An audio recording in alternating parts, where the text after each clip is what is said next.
यशवा है मशियाक के महान और सामर्थी नाम में मेरा आप सबको शब शलोम यहोवा आप सबको बहुत सारी आशीषें और बरकतें दे। और मेरे प्रियो, मैं हैप्पी योम सुकोत की आपको बहुत बहुत बधाई देना चाहता हूँ, क्योंकि यीशु मसीह के बड़े फजल के द्वारा, बड़े अनुग्रह के द्वारा हम हैप्पी योम सुकोत को सेलिब्रेट कर रहे हैं, फीस्ट ऑफ टैबरनेकल को सेलिब्रेट कर रहे हैं। और ये यहोवा एलोहीम की बहुत बड़ी आज्ञा है। बाइबल के अंदर जब आप लेवी व्यवस्था की किताब उसके 23 अध्याय उसके 33 से लेकर 36 वचनों को जब आप बाइबल के अंदर पढ़ते हैं मेरे प्रियो, तो वहाँ पर हमें यहोवा एलोहीम की एक कमांडमेंट मिलती है कि तुम मेरे लिए झोपड़ियों का पर्व मनाया करना।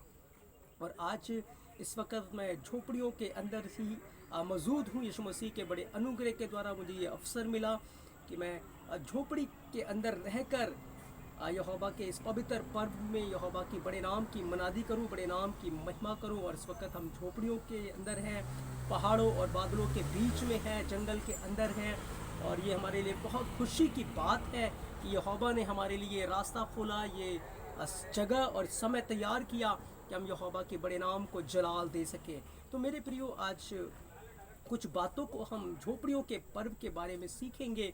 और मैं विश्वास करता हूं कि आप सब बहुत सारी आशीषों को, बरकतों को अपने जीवन में रिसीव करेंगे। और सबसे पहली बात मैं आपको बताना चाहता हूं, जब आप लेवी व्यवस्था 23 अध्याय 33 से 36 वचन को पढ़ते हैं, तो वहाँ पर यहोवा एलोहीम ने ये कमांडमेंट दिया, ये आज्ञा दी मूसा को कि तुम झोपड़ियों के पर्व को मनाना। और इस पर्व के अंदर सबसे बड़ा जो काम है, सबसे बड़ा जो मेन फोकस है, यहोवा ने कहा तुम अपने पक्के मकानों को छोड़कर झोपड़ियों में चले जाना। पक्के मकानों को छोड़कर अपने मजबूत घरों को, आलीशान घरों को, लग्जरी घरों को छोड़कर तुम तंबुओं में जाके बसना, झोपड़ियों में जाके बसना। और 7 दिन तक ये पर्व चलता था। पहले दिन और 8वें दिन परम विश्राम होता था। उस दिन एक पवित्र सभा इकट्ठी होती है और यहोवा के जो लोग हैं वो यहोवा के सामने आनंद करते हैं। तो इस पर्व के अंदर बहुत सारे रहस्य, बहुत सारे भेदों को यहोवा एलोहीम ने अपने वचनों के अंदर, पवित्र कलाम के अंदर समेट के रखा है मेरे प्रियो, जिसको हम आज सीखेंगे। और मैं विश्वास करता हूं कि आप सब बहुत सारी आशीषों को, बरकतों को अपने जीवन में रिसीव करेंगे। तो सबसे पहली बात जो यहोवा ने उनको कमांडमेंट दी है इस पर्व के अंदर कि तुम्हें झोपड़ियों के अंदर रहना है। क्यों यहोवा चाहता है कि जो मेरी प्रजा के लोग हैं, इजरायली लोग हैं, वो अपने पक्के घरों को छोड़कर झोपड़ियों में रहें, जंगल के बीच में झोपड़ियों में रहें?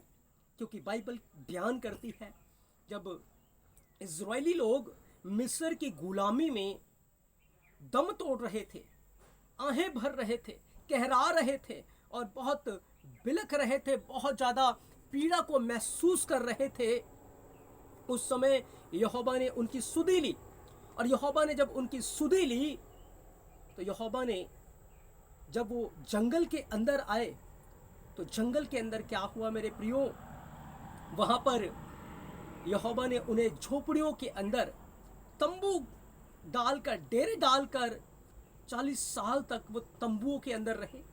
और उन तंबुओं के बीच में, यानी कि बीच में यहोवा की उपस्थिति हुआ करती थी, टैबरनेकल हुआ करता था, जहाँ पर बादल के रूप में और आग के पिलर के रूप में यहोवा का जलाल, यहोवा की महिमा उतरा करती थी। और इजरायली लोग उस तंबू के, उस मिलाप वाले तंबू के या उस शखाइना के या उस बादल के चारों ओर अपने डेरों को डाल लिया करते थे और यहोवा उनके बीच में निवास किया करता था। और ये बहुत ही अद्भुत नज़ारा था, अद्भुत दृश्य था जब वो लोग जंगल के अंदर थे। और मेरे प्रियो, यहोवा उन्हें तंबुओं में लेकर आया रहने के लिए।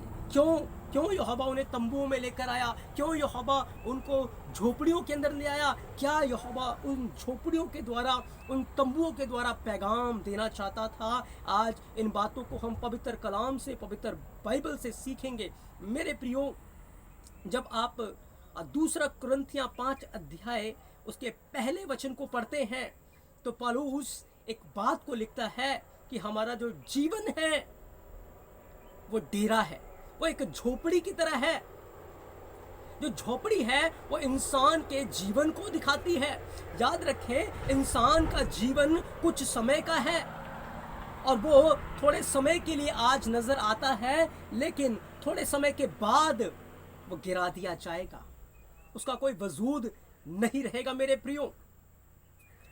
और पौलुस कहता है कि जब ये डेरा गिराया जाएगा, जब ये झोपड़ी गिरा दी जाएगी, तो फिर यहोवा से हमें एक अविनाशी, एक अमर, अनंत काल के लिए एक डेरा मिलेगा, एक घर मिलेगा, यानी कि एक अविनाशी शरीर मिलेगा, एक अविनाशी देह मिलेगी, जो फिर कभी गिराई नहीं जाएगी, जो फिर कभी मुरझाई नहीं जाएगी। लेकिन इस वक्त हम एक ऐसे तंबू के अंदर हैं, एक ऐसी झोपड़ी के अंदर हैं, जो कभी भी यहोवा की इच्छा से गिराई जा सकती है।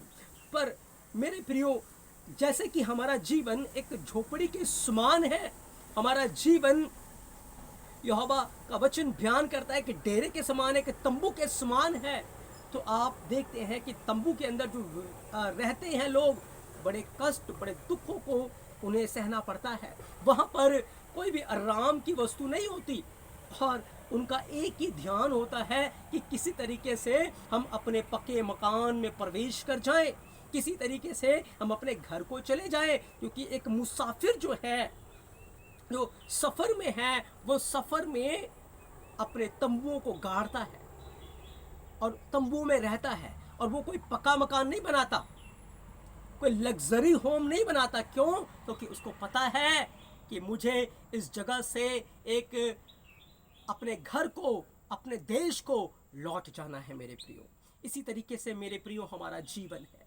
यहोवा नहीं चाहता कि हम ऐसा घमंड अपने जीवन के अंदर ले आएं कि मैं नहीं मरूंगा, अपने लिए ऐसी ऐसी वस्तुएं हम बटोर कर रख लें, एक ऐसा आलीशान घर बना लें, आलीशान हमारा बिजनेस हो, इतना पैसा हो कि हमारा इस दुनिया को छोड़ने का बिल्कुल भी मन ही ना करे। यहोवा नहीं चाहता।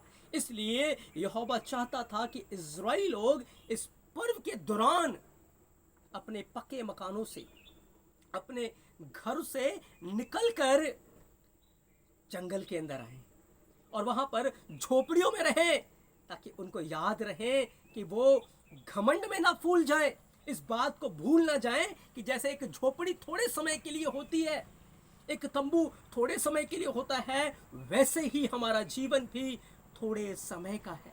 हमारा जीवन भी थोड़े समय का है, और ये इस जीवन में हमें बड़े कष्ट हैं, हमें बड़े दुख हैं, हमें बड़ी पीड़ाएं हैं।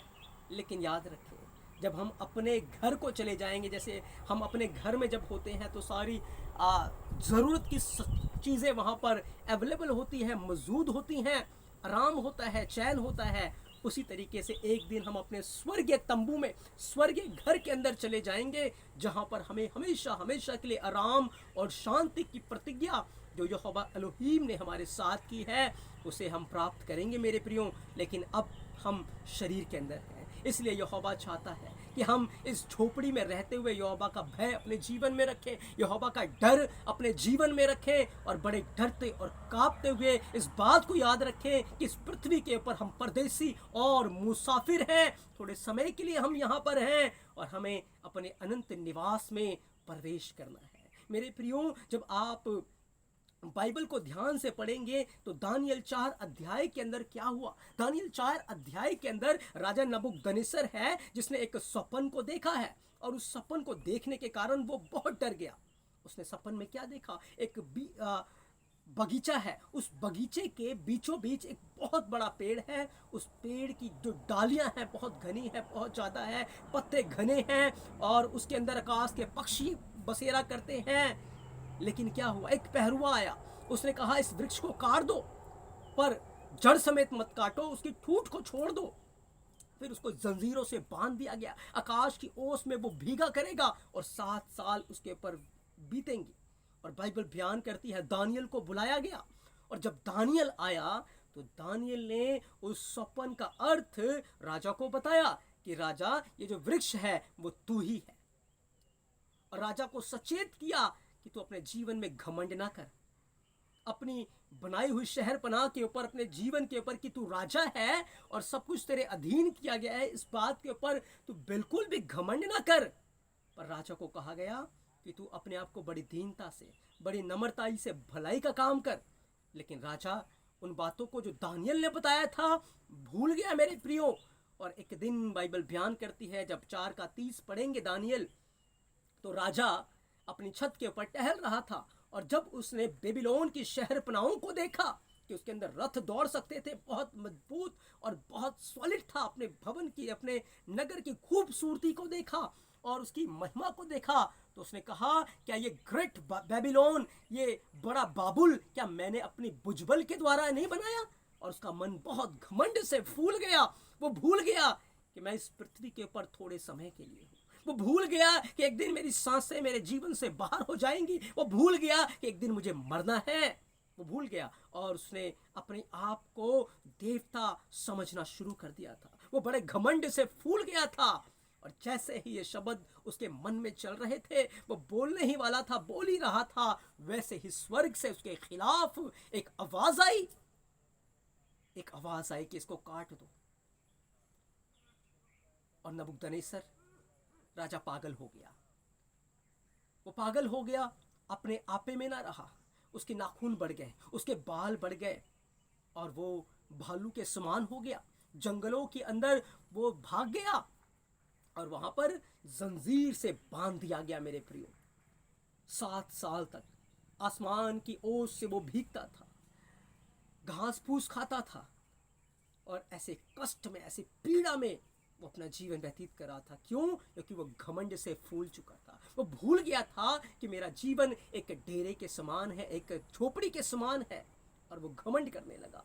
7 साल तक बड़ी पीड़ा, बड़ा कष्ट उसके जीवन के ऊपर जब आया, तब उसे 7 साल के बाद समझ आया कि यहोवा ही सब प्राणियों के ऊपर एलोहिम है। वही एलोहिम है, वो जिसे चाहता है राजा बनाता है और जिसे चाहता है वो गिरा देता है। तब उसे याद आया कि मेरा जीवन एक झोपड़ी के समान है। लेकिन याद रखिए, उसने पहले कभी नहीं सोचा था मेरा जीवन झोपड़ी के समान। पहले कभी उसने अपने आप को दीन नहीं किया, कभी अपने आप को नम्र नहीं किया मेरे प्रियो। इसलिए यहोवा उसे जंगल में ले गया ताकि वो झोपड़ी के समान रहे, जो आकाश की ओस से भीगती है। उसका निवास जो होता है जंगली जानवरों के बीच में और पेड़ पौधों के बीच में, ऐसे ही नबूकदनेस्सर का निवास भी उनके बीच में हुआ मेरे प्रियो। और उस समय 7 साल के बाद उसकी बुद्धि खुली, अकल खुली और उसे समझ आया कि सही में मेरा जीवन झोपड़ी के समान है। और उसने अपने आप को दीन किया। यहोवा ने फिर से उसकी बुद्धि को फेर दिया और उसको राजपाट मिल गया मेरे प्रियो। बाइबल बयान करती है एक धनी व्यक्ति था, वो भी इस ख्वाहिश में था कि मैं ना मरूं और मैं अपने धन का अनुभव करता रहूं, धन से मजे लेता रहूं, क्योंकि आलीशान घर उसने बनाया था, इतना पैसा, इतना सब कुछ उसके पास था, बड़े सुख और विलास के साथ वो रहा करता था। मेरे प्रियो, क्या हुआ उसके साथ? उसका धन वो छोड़ना नहीं चाहता था। यीशु मसीह के पास आया। यीशु मसीह ने कहा, इस धन को छोड़कर मेरे पीछे पीछे तंबुओं के समान रहा कर, क्योंकि कभी यीशु मसीह यहाँ है, कभी वहाँ है। उसका कोई ठिकाना नहीं था। पर उस व्यक्ति ने पीछे हट गया। एक दिन मौत उसका सब धन ले गई, गिरा दिया गया वो तंबू, और नरक के अधोलोक के स्थानों में तक वो उतारा गया। क्यों? क्योंकि उसने अपने जीवन को यहोवा के वचन के अनुसार नम्र और दीन नहीं किया था मेरे प्रियो। इसलिए ये बड़ा घातक है, खतरनाक है कि हम अपने ऊपर घमंड कर बैठे, अपने चीज़ों का, अपने पैसे का घमंड कर बैठे और हम इस झोपड़ी को एक आलीशान महल समझ बैठे, एक आलीशान बंगला समझ बैठे और घमंड में चूर हो जाए। ऐसी चीज़ें अपने जीवन, चीज़ों के साथ हम जुड़ जाए जिसे छोड़ने का हमें मन ही ना करे। पर मेरे प्रियो, तंबू को जब चाहे तब लगाया जाता है और जब चाहे तब उखाड़ दिया जाता है। ऐसे ही मेरे और आपका जीवन है मेरे प्रियो। आज यहाँ, कल वहाँ। हम इस पृथ्वी के ऊपर परदेसी और मुसाफिर है मेरे प्रियो। बाइबल के अंदर लिखा है अब्राहम के बारे में। जब आप इब्रानिया 11 अध्याय 8 से 16 वचन को पढ़ते हैं, लिखा है अब्राहम को प्रतिज्ञा मिली यहोवा ने कि स्वर्ग का राज्य, स्वर्ग के घर को वो देख रहा था। यहोवा ने कहा कनान में रहना है, और कनान में वो परदेसी होकर रहता था। क्यों?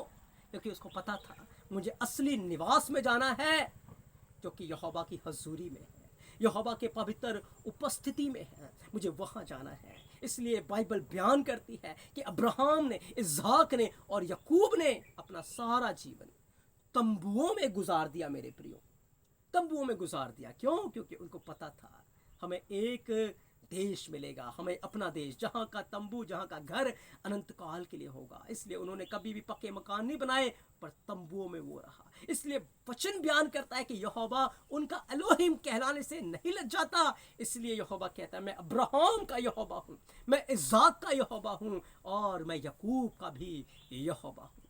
मेरे प्रियो, जो लोग अपने जीवन को नम्र करते हैं, दीन कर लेते हैं और अपने जीवन को तंबू के समान बना लेते हैं, याद रखें यहोवा उस तंबू के ऊपर उतरता है। यहोवा की शिखायना, यहोवा की ग्लोरी, यहोवा की महिमा उस तंबू के ऊपर उतरती है। मेरे प्रियो, नूह ने भी एक तंबू बनाया था। वो जहाज लकड़ी का था, झोपड़ी के समान था। लोगों के पक्के मकान ढह गए थे, लोगों के धन संपत्ति, बड़ी बड़ी चीजें ढह गई थी, लेकिन नूह का तंबू, नूह की किश्ती, जहाज जो लकड़ी से बना था, वो पानी के ऊपर तैर रही थी। याद रखे, जो लोग आज झोपड़ियों के समान अपना जीवन बनाते हैं, इस दुनिया के अंदर बड़ा जलजला आएगा, आग की बारिश होगी, दुनिया तबाह हो जाएगी। लेकिन जिन लोगों ने अपना जीवन तंबुओं के समान बनाया है, वो यहोवा की हजूरी में आनंद मनाएंगे। जैसे तंबुओं में 7 दिन बड़ा आनंद होता है, वैसे ही वो लोग बड़ा आनंद मनाएंगे। लेकिन लोगों के पक्के मकान, बड़ी बड़ी बिल्डिंगें, बड़े बड़े शहर बनाए, बड़े बड़े नगर, सब जल के राख हो जाएंगे मेरे प्रियो, बर्बाद हो जाएंगे, खत्म हो जाएंगे। इसलिए मेरे प्रियो, हमारा जीवन तंबू के समान है। आइए इसे तंबू के समान ही बना के रखें और हमेशा याद रखें कि हम इस पृथ्वी के ऊपर परदेसी और मुसाफिर हैं। हमारा जीवन एक झोपड़ी के समान है। जब ये झोपड़ी गिराई जाएगी, स्वर्ग से हमें एक नया आलीशान महल, एक डेरा मिलेगा जो कभी गिराएगा नहीं। उस डेरे का एलोहिम यहोवा उसकी छत होगा, यहोवा उसको रोशन किया करेगा और हम उसके प्रकाश में, उसके नूर में रहेंगे। मेरे प्रियो, जब बाइबल को आप पढ़ते हैं, नहमिया की किताब 8 अध्याय 14 से 16 वचन लिखा है। नहमिया वो व्यक्ति था, जब बेबीलोन की गुलामी से वो लोग बाहर अपने शहर यरूशलेम में आए, वहाँ पर उन्होंने डेरों का पर्व मनाया। और डेरों का जब वो पर्व मना रहे थे, उन्होंने क्या किया, पहाड़ पर गए और पहाड़ से वो जैतून की डालियों को काट लाए, तेल वृक्ष की डालियों को काट लाए, मेहंदी, खजूर और लिखा है घने घने वृक्षों की डालियों को लेकर उन्होंने झोपड़ी बना ली। ये वृक्षों की लकड़ियों को क्यों लेकर आए? मेरे प्रियो, बाइबल को ध्यान से पढ़ें, जैतून अभिषेक की ओर इशारा करता है, क्योंकि जैतून के तेल से अभिषेक किया जाता था। जैतून तेल वृक्ष जिससे अभिषेक का काम किया जाता था। मेहंदी एक कष्ट, एक पीड़ा को दिखाती है, जिसके बाद विश्वासियों को एक बड़ा अजर, बड़ा जलाल मिलेगा, क्योंकि जब मेहंदी को कूटेंगे और उसको लगाएंगे तो एक कलर आएगा जिससे आनंद होता है। ऐसे ही मेरे प्रियो, जब विश्वासियों को सताया जाता है, उनका लहू बहाया जाता है, तो स्वर्ग में उन्हें एक बड़ा प्रतिफल उसका मिलेगा। और डालियों को, जो हरी भरी डालियां, जो डालियां यीशु मसीह में बनी हुई हैं, उनको लेकर एक तंबू बनाना है। इसका अर्थ है मेरे और आपका जीवन अभिषेक से भरा होना चाहिए, मेरे और आपका जीवन धर्मी होना चाहिए, क्योंकि खजूर की डालियों को इस्तेमाल किया गया। खजूर धर्मी लोगों की तस्वीर है। हमारा जीवन धार्मिकता में होना चाहिए, हमारा जीवन मसीह में कष्टों के साथ ईमानदारी का और उसके प्रति विश्वास योग्यता का होना चाहिए। हमारा जीवन उसमें हम बने रहने चाहिए, तब हमारा वो असली तंबू बनेगा। हमारा जीवन रूपी तंबू जो इस दुनिया से जब गिरा दिया जाएगा, इस दुनिया से जब वो उठा लिया जाएगा, तो हम स्वर्गीय तंबुओं में, स्वर्गीय डेरे को पहन लेंगे। एक जैसे डेरा यीशु मसीह का जब क्रूस के ऊपर गिराया गया, उसके शरीर को कत्ल किया गया, वो घात किया गया, उसने अपने प्राण त्याग दिए, एक महिमा में बॉडी 3 दिनों के बाद मुर्दों में से जी उठी और वो स्वर्गीय स्थानों में प्रवेश कर गया। ऐसे ही हमें एक महिमा में शरीर मिलेगा जो कभी मुरझाने का नहीं, पर अनंत काल के लिए होगा। और फिर मेरे प्रियो, नहमिया ने क्या किया? नहमिया ने बड़े आनंद से लिखा है, 7 दिन तक वो पर्व मनाते रहे और उसके बाद उन 7 दिनों में, 8 दिनों में नियम के अनुसार उन्होंने व्यवस्था को पढ़ा। व्यवस्था की किताब को पढ़ा और वो आनंद मना रहे थे। और बाइबल बयान करती है कि यहोवा ने कहा उन 7 दिनों में तुम्हें क्या करना है, खजूर के पत्ते लेने हैं, घने वृक्षों की डालियाँ लेनी हैं, और मजनू नदियों में के मजनू को लेना है। याद रखें, खजूर धर्मी लोगों की तस्वीर है, घने वृक्ष जो लोग मसीह में बने हैं, और मजनू उजाले को दिखाते हैं, रोशनी को दिखाते हैं, यानी कि धर्मी लोग तारों के समान चमकेंगे। तो यहोवा के राज्य में जो लोग धर्मी हैं, जो लोग अभिषेकत हैं, जो लोग यीशु मसीह में बने रहे, वो तारों की मानत चमकेंगे। वो यहोवा के भवन में यहोवा की आराधना करते हुए हिलाए जाएंगे, वो हिलेंगे, वो यहोवा को झुककर दंडवत करेंगे। और जब डेरों के पर्व में ये वृक्षों की डाली को हिलाया जाता है, ये इसी बात को दिखाता है कि एक दिन यहोवा के लोग, यहोवा के धर्मी लोग यहोवा के तंबुओं में इसी प्रकार से आनंद करेंगे। बड़ा आनंद होगा मेरे प्रियो। इसलिए आज हमने झोपड़ियों के पर्व से, झोपड़ी के बारे में सीखा कि कितने रहस्य, कितने भेद उसके अंदर छुपे हुए हैं। ये झोपड़ी हमारा जीवन है, इसे हमें नम्र और दीन बना कर रखना है, ताकि इस झोपड़ी के ऊपर यहोवा का बादल, जैसे उस समय क्या होता था कि यहोवा का बादल इजराइलियों के ऊपर छाया करता था, इजराइलियों के ऊपर आ जाता था। मैं थोड़ा सा आपको बादल के बारे में भी बताना चाहता हूँ मेरे प्रियो। जब आप बाइबल को पढ़ते हैं तो इब्रानी भाषा में इस पर्व को सुकाहा बोला गया है। सुका, सामेक, कफ और हे। और जब आप सामेक की पिक्टोग्राफ को देखते हैं तो आपको दिखेगा कि सामेक की पिक्टोग्राफ एक सहारे के रूप में हम इसे देखते हैं। एक पिलर सा, एक लाइन सी जा रही है, ऊपर 3 लाइनें हैं, और बीच में कफ की तस्वीर है जो कि यहोवा का हाथ है आशीर्वाद देने वाले, और फिर हे है। याद रखें मेरे प्रियो, जिस लाइन को आप 3 लाइन को देख रहे हैं, ये 3 स्वर्ग है, और 3 स्वर्गों के बीच में से एक पिलर, एक अग्नि में स्तंभ निकलता था, एक बादल का खंभा निकलता था, जो इजराइलियों को पूरी तरीके से, इजराइलियों के तंबुओं को कवर कर लेता था।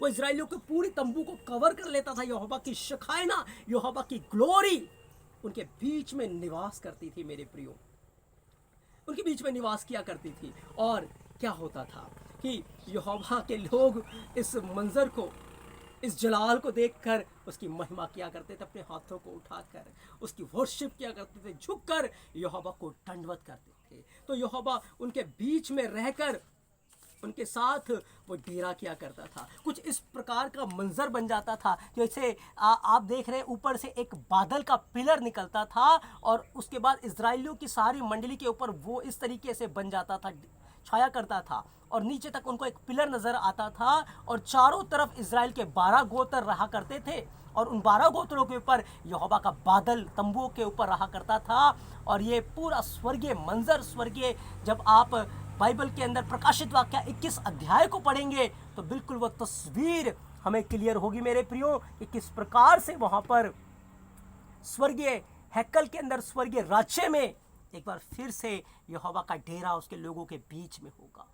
और जब ये बादल के रूप में उतरता था, वो एक क्रूस के समान बन जाता था, क्रूस बन जाता था, क्योंकि एक दिन मानव जाति का उद्धार क्रूस के द्वारा होना था। और जो लोग क्रूस रूपी तंबू के नीचे आ जाएंगे, वही यहोवा के बादल में, शखाइना में प्रवेश कर जाएंगे। मेरे प्रियो, जो अपना जीवन दीन बनाकर रखते हैं, नम्र बनाकर रखते हैं, उस तंबू के समान जो कभी भी गिराया जाएगा, जिसमें कोई खूबसूरती या ब्यूटीनेस नहीं है, जिसको आज है कल उखाड़ दिया जाएगा, उसका कोई नेम प्लेट नहीं होता, उसका कोई अहमियत नहीं है इतनी। लेकिन याद रखिए, उसी प्रकार से हमारा जीवन इस पृथ्वी के ऊपर, हम परदेसी और मुसाफिर हैं मेरे। जब हम अपना जीवन बड़े नम्रताई, बड़े दीनताई में तंबू के समान, झोपड़ी के समान बना कर रखेंगे, एक दिन यहोवा का बादल हमारे ऊपर छाया करेगा, तभी यहोवा की उपस्थिति हमारे जीवन में रहेगी, उस जलाल का मंजर। और एक दिन जब ये डेरा गिराया जाएगा, यहोवा की ओर से हमें एक अविनाशी डेरा दिया जाएगा, अविनाशी हैकल दी जाएगी, अविनाशी दे दी जाएगी, और यहोवा का बादल, यहोवा की उपस्थिति हमारे बीच में, हमारे ऊपर वो अपना तंबू तान देगा। और जैसे जंगल के अंदर इजरायली लोग उस बादल के नीचे रहा करते थे, यहोवा की उपस्थिति में रहा करते थे, ऐसे ही हम यहोवा की उपस्थिति में रहेंगे, उसके जलाल में रहेंगे, उसका डेरा हमारे बीच में होगा। तो तो मेरे प्रियो, आज हमने ढेरों के पर्व के रहस्य को कवर किया है। मैं विश्वास करता हूँ कि आपने बहुत सारी आशीषों को, बरकतों को अपने जीवन में रिसीव किया है। यहोवा बाबा अपने इस पवित्र वचन के द्वारा आप सबको बहुत सारी आशीषें और बरकतें दे, और आप यहोवा के नूर में, यहोवा के जलाल में बने रहें। डेरों के पर्व को आप सेलिब्रेट करते रहें, आनंद मनाते रहें, और 7 दिन इस पर्व को मनाकर यहोवा के बड़े नाम को जलाल दे। यहोवा बाबा अपने इस पवित्र वचन के द्वारा आप सबको बहुत सारी आशीषें और बरकतें दे। आप सबको हैप्पी योम सुकोत। आमीन।